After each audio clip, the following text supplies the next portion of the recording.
Oil prices took a dip. I want to talk about why. I read over all the oil and gas news so you don't have to. And so if you're interested in learning more about oil and gas news and how does that affect oil prices, please subscribe to my channel. And I really appreciate it because the Google algorithm doesn't like the oil and gas industry. And so you're helping me tremendously. I don't get paid to do this. So right now, WTI crude is trading at $62.34 per barrel. And Brent crude 65.55. Now, it dropped $2 a barrel quite simply because there is a fear of an Asian pandemic, okay? And so oil prices dropped about $2 a barrel. Look, it's the same thing we've been hearing over the last year about COVID, pandemic, fear, blah, blah, blah. And I've been telling you all along that, look, oil prices are going to come back. Well, here we are. Okay, we touched over $70 a barrel, and then all of a sudden, pandemic fears causes oil prices to go down. So it's affected by the news, but at the end of the day, supply and demand hasn't changed, and we're still on path for high oil prices. Now, look at this, net zero by 2050. Now, if you don't know what net zero is, first, I want to just tell you that this is a complete impossible task. Net zero by 2050 is impossible. We've got over 1.4 billion gas-powered cars on the road, and the only way that they could achieve this is by destroying the Constitution and taking your rights away from you. Okay, we have the right to drive gas-powered vehicles. We have a right to an inexpensive lifestyle, a better lifestyle than most because of cheap energy. And they want to come in, reduce our life to ashes, become slaves, just so we could save the world, okay? Scientists have come up with all of these slogans in the administration, blah, blah, blah. So net zero, what does net zero mean? It quite simply means that the energy that we use, that we consume, creates what's called greenhouse gases. The greenhouse gases is destroying the world. It is causing the Earth's surface become 0.001% increase in temperature. Thus, scientists have made us believe that the world is going to come to an end, and it's causing hurricanes, it's causing earthquakes, it's causing more pimples on teenagers, it's causing the Biden administration to become much more ignorant. Well, I just made all that stuff up at the end. But anyways, they're just making us believe all sorts of things regarding global warming. And it's the fault of fossil fuels, hurricanes. They're trying to attach hurricanes. And anyways, you guys have heard it over and over again by the Biden administration and the scientists and what have you. That's the agenda. So net zero, they're trying to get us to net zero. The greenhouse gases comes from burning energy, burning oil and gas in our cars and what have you. And the net zero simply means that we're getting rid of as much greenhouse gases as we're using to keep a balance, okay?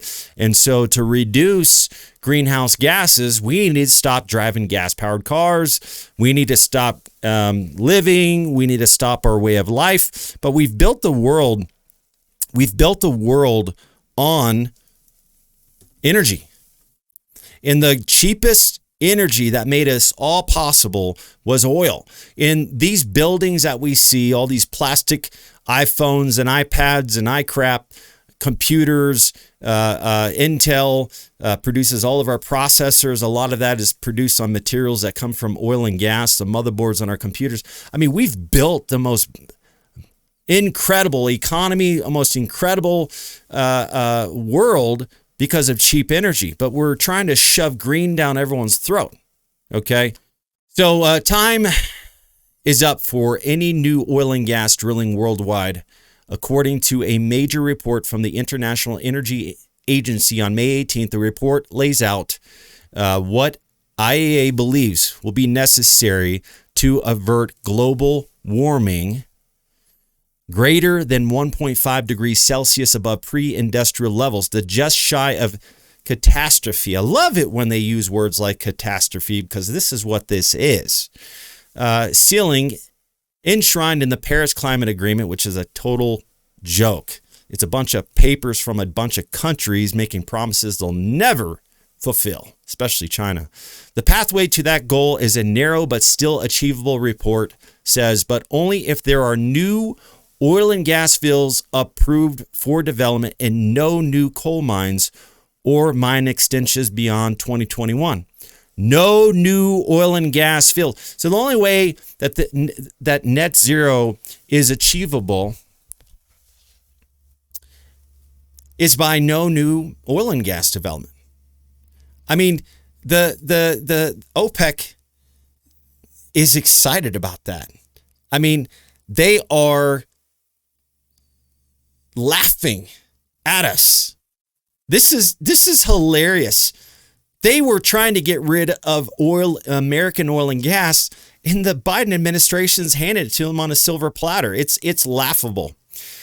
After years of egging oil companies on, why the sudden pivot in IEA's, now Information Energy Administration, that's what IEA stands for, IEA messaging. The IEA itself didn't provide any explanation for the change in its report. So years the IEA was pro-oil and gas, pro-fossil fuels, because their biggest contributors, their biggest backers is the fossil fuel industry. Now all of a sudden they pivoted. I mean, it was a 180-degree turn towards green. Why? There's zero explanation, which that seems to be the common thread. The common thread for green technology. There's no explanation other than global warming. But it doesn't make any sense. Why is everybody pivoting away from it?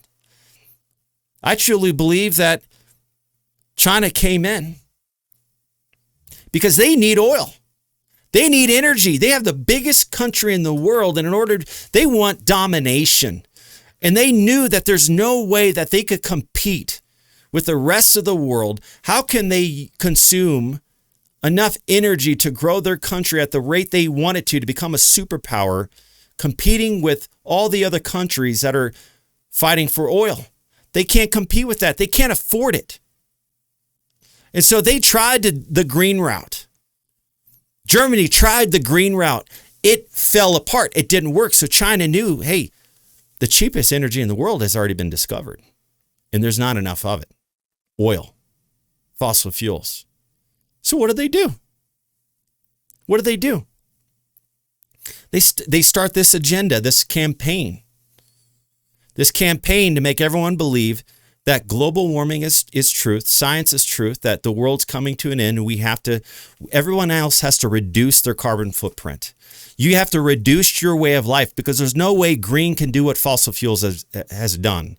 A green tech way of life will reduce the way of life to ashes. You won't be able to drive as far. They are slowly but surely taking our rights away, because they think that in order to deal with this threat, we have to act now, and everybody has to be willing to sacrifice. When we are abundant in natural gas, abundant in fossil fuels. But let's go mine. Let's go rape the world of its natural resources to mine lithium, but fossil fuels, no, that's bad.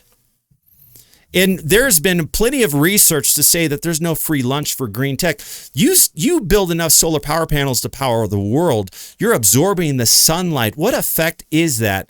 Because whatever you absorb, the process of photosynthesis, can't even say the word, the sunlight on the trees, on the waters, on the earth's surface, you don't think there's no negative effect to that, but scientists have spent billions on researching global warming, researching the negative impacts of oil and gas, but they haven't taken the time. Maybe a fraction of that has been spent on the negative effects of green tech, the negative effects of mining lithium, the negative impacts of building electric cars and all these batteries, and the fact that you cannot use these batteries. Once the battery has been used, it's not reusable anymore. You can't recycle it. So what do you do with it? You bury it in the ground. I mean, is anybody talking about that? The negative impacts of green tech? No, they're not. But they're shoving the negative side effects of green tech or of fossil fuel industry. And there's plenty of articles out there that talk about China running the world. I truly believe that China has found a way to get everyone to believe this science lie and global warming lie to take out the competition of fossil fuels. So they could continue to grow their country while everyone else reduces their way of life. Okay. And so the IEA is telling the world, hey, we need to stop using fossil fuels. We need to stop drilling for oil. And we're just giving OPEC a free lunch. To achieve this objective, net zero by 2050, to achieve this objective, spending on new oil and gas projects needs to end immediately. That article is going across the world. I'm seeing it over and over again. But it's path that few are following. Few are following. Government pledges to cut carbon emissions are insufficient to hit net zero in the next 3 decades and would result in an increase of 2.1 degrees Celsius by the end of the century. This gap between rhetoric and action needs to close if we are to have a fighting chance of reaching net zero by 2050. The agency said only an unprecedented transformation of the world's energy system can achieve the 1.5 degrees Celsius. Look, that is correct. This is all rhetoric. This is all talk, a path that few are following. Look, they are telling you that this is what needs to happen, but the way the news is portraying this is happening. This is the gospel. This is truth. This is happening. Look, nobody's on board with this thing. It's all talk. Just like the Paris Climate Agreement, it is all talk. It is not happening. The truth is that the demand for oil and gas is rising. The production of oil and gas is decreasing. The Biden administration is destroying the oil and gas industry while Russia, OPEC, is increasing the oil output. While countries like China is building more coal-powered plants. They're building more gas-powered cars. Tell me how that makes any sense, guys. Look, we're on the path. We're on the path for having... Biden is screwing up the energy industry. I mean, he's destroying cheap energy. You guys look at the gas pump today. Right now, gas prices at the pump. I can't believe it. I've never filled my car up for over $100. Well, actually in 2008 I did. But in 2008, we're only producing 5 million barrels a day, and there was a Middle East war because of the Bushes. Well, Biden is pro-war, and Biden is destroying oil. What do you think the result of that is? Okay, and you guys are paying for it at the pump. Beyond projects already committed as of 2021, there are no new oil and gas fields approved for development in our pathway, and no coal mines or mine extensions are required, the authority said in its report. Okay? There is no way the IEA or any other single agency could force countries to stop boosting their oil production until demand for its subsidies. Okay? And so what they're saying is impossible. The IEA, nobody could force the oil and gas industry from not developing oil and gas. They can't force them. But Biden is starting to pass laws that are doing that. I mean, they're going against capitalism. He's coming against the fossil fuel industry in a big way. The expectation that oil demand in 2050 will be 75% lower than it is today, an average of 25 million barrels per day, would prompt some who are committed to a cleaner air future to cheer.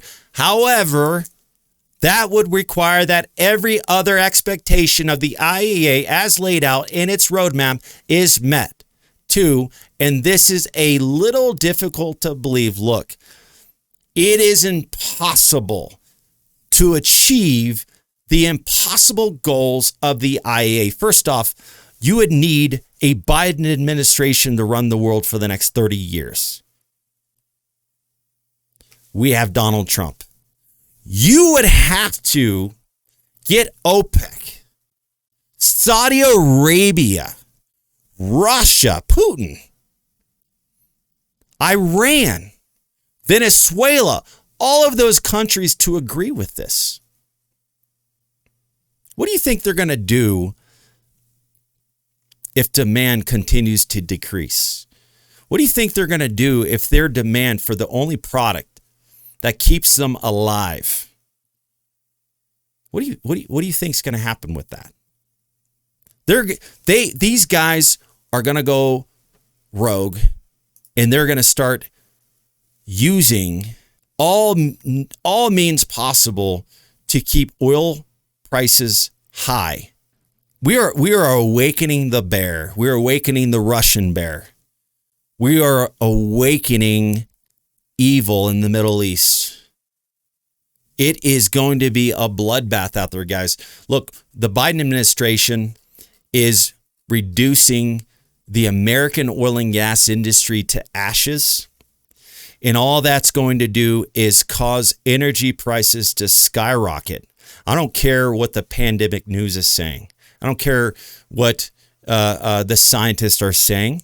At the end of the day, Americans want to have guns, they want their freedom, and they want to drive their cars, and no administration is going to stop that. Are you going to stop the growth of China? Are you going to stop the growth of India? Are you going to stop the growth of Europe and Asia and Russia and the Middle East? Are you going to stop the whole world from energy demand? Is iPhone going to come up with something other than plastic to build their components, their phones? Intel, IBM, all the major electronic producers, Samsung, are they going to use something other than plastic, other than oil? Is Elon Musk going to come up with something to replace lithium? Come up with something to replace plastic? Guys, we've made this mess for ourselves.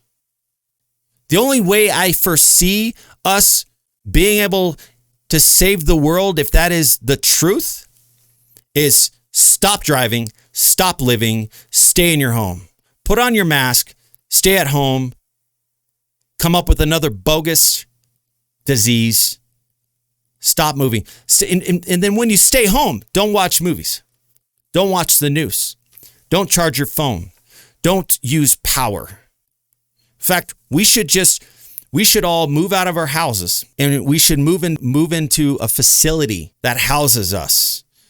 Give each family a 300 square foot apartment, reduce our living space, bring food to us prepared, only allow us to watch TV an hour a day, only allow us to use our electronics an hour a day, only allow us to make phone calls an hour a day, whatever. I don't know. Guys, this is the only way. If what the scientists are saying, that's the only way it's going to happen. But Biden is trying to save the whole world by spending trillions of dollars. That's going to bankrupt our country. What makes more sense, guys? Grow more trees to help with carbon emissions, to help with greenhouse gases, because the world has already created a way of helping itself. The Biden administration is trying to be God and create a technology to save the world, but God already created a natural way of reducing greenhouse gases. It's from trees, photosynthesis. It naturally reduces greenhouse gases. Grow more trees, guys. Plant more trees. Stop using trees for energy. All right, guys, I'm Sean Pruitt, president of Kingdom Exploration. If you like this channel, please subscribe. We'll talk soon. Thanks.